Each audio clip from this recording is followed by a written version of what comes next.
پدر جانم فدای صحبتی والای تو، من فدای دیده به خواب در شبهای تو.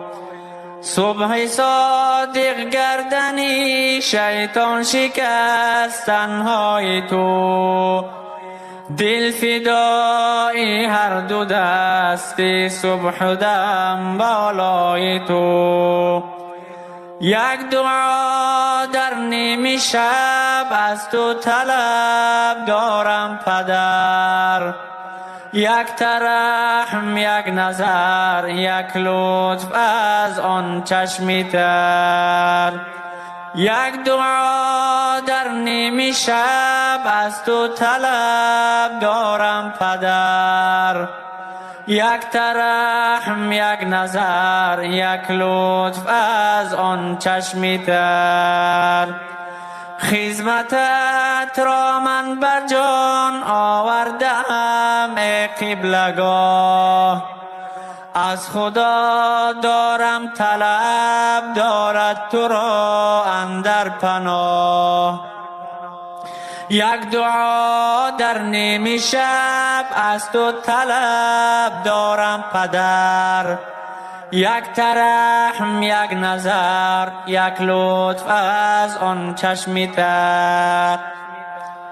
روز و شب دارم دعایت را به درگاه خدا، چشمی بد بین کور باداگر کند بر تو نگاه.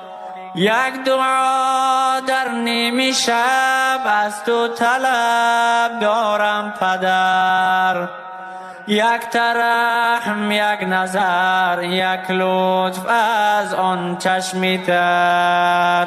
در غم و اندوه فرزندان شب و روز و سحر، چون کمون گشت قدی زیبای دل جوید پدر.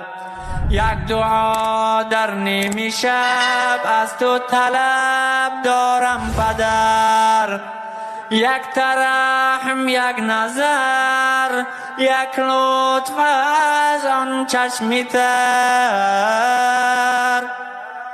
آنچه از تقصیر ما بگذشت یا والا گوهر، عذر میخواهم قبول فرمای عذر این پسر.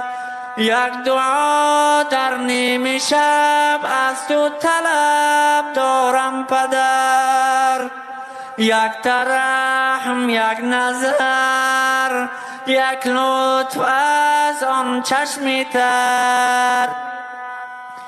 گرچه کم بودی زی دست این فقیر بسیار شد، لیک از کوتاهی این خدمت خودش بیزار شد. فکر زحمت های تو کرده دلش بیمار شد، من ندانم بهر چی او اینقدر بیار شد. یک دعا در نیم شب از تو طلب دارم پدر، یک ترحم یک نظر یک لطف از آن چشمی تر. یک ترحم یک نظر یک لطف از آن چشمی تر.